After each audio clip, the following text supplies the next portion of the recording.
Neste vídeo falaremos sobre a verdadeira identidade da Igreja de Cristo. Para a gente entender isso de verdade, a gente precisa olhar para 3 pilares, sabe? 3 pontos essenciais. Deixa de lado por um instante a ideia de prédios, de nomes. Vamos mergulhar fundo na origem dela, no seu fundamento e, claro, em como ela é governada. Vamos lá! Bom, para começar, a primeira e mais importante pergunta é: afinal de contas, de quem é a Igreja?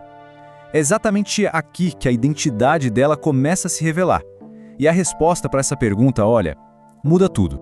O ponto crucial é este: a Igreja é, antes de mais nada, propriedade de Deus. Ela não é uma empresa, não é um clube social ou uma organização qualquer fundada por iniciativa humana. Não, é uma comunidade de pecadores regenerados que foram escolhidos e chamados diretamente por Deus. Essa ideia é a base para tudo o que a gente vai ver a seguir. Agora, o que é bem interessante é como essa verdade já corrige 2 erros muito comuns. O primeiro é aquele de achar que líderes humanos são donos da igreja. Peraí, se ela é de Deus, ninguém pode mandar nela como se fosse sua, certo? E o segundo é aquele medo de que as nossas falhas, as falhas humanas, possam arruinar tudo. Se Deus é o dono, é Ele também quem a preserva. O foco sai da nossa fragilidade e vai direto para o poder dele. E essa posse divina não é algo que surgiu ontem. A Igreja faz parte de um plano eterno, uma continuidade da aliança que Deus tem com o seu povo desde o comecinho de tudo. Essa conexão com a história da redenção é o que faz toda a diferença. Sem essa linhagem, um grupo religioso corre um sério risco de ser só uma invenção humana, uma seita. Certo. Então a Igreja pertence a Deus. Mas sobre o que exatamente ela foi construída?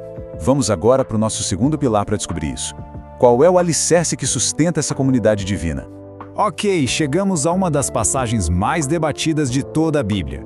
Assim, de primeira pode até parecer que Jesus está dizendo que a igreja seria construída sobre Pedro, o homem. Mas quando a gente olha com mais atenção para o texto original, a gente descobre uma coisa fascinante.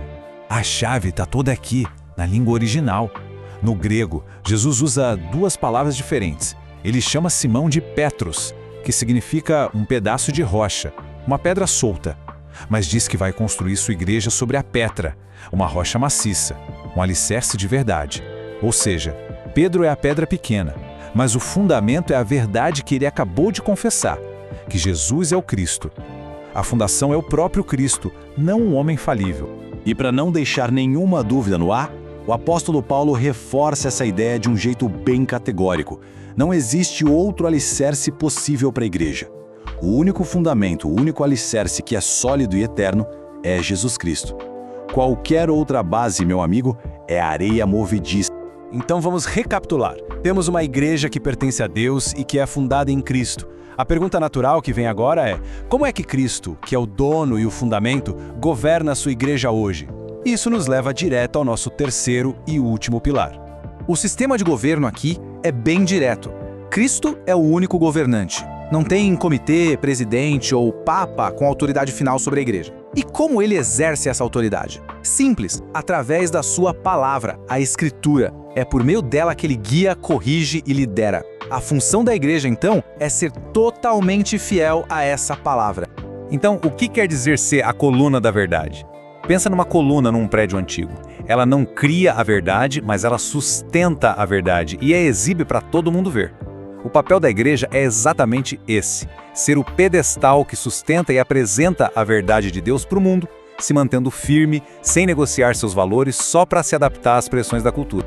E quando a gente junta esses 3 pilares, posse divina, Cristo como fundamento e o governo pela palavra, o que surge é uma identidade que não é só teórica, mas é profundamente prática e protetora. E aqui está o resultado prático disso tudo. Entender essa identidade protege a igreja.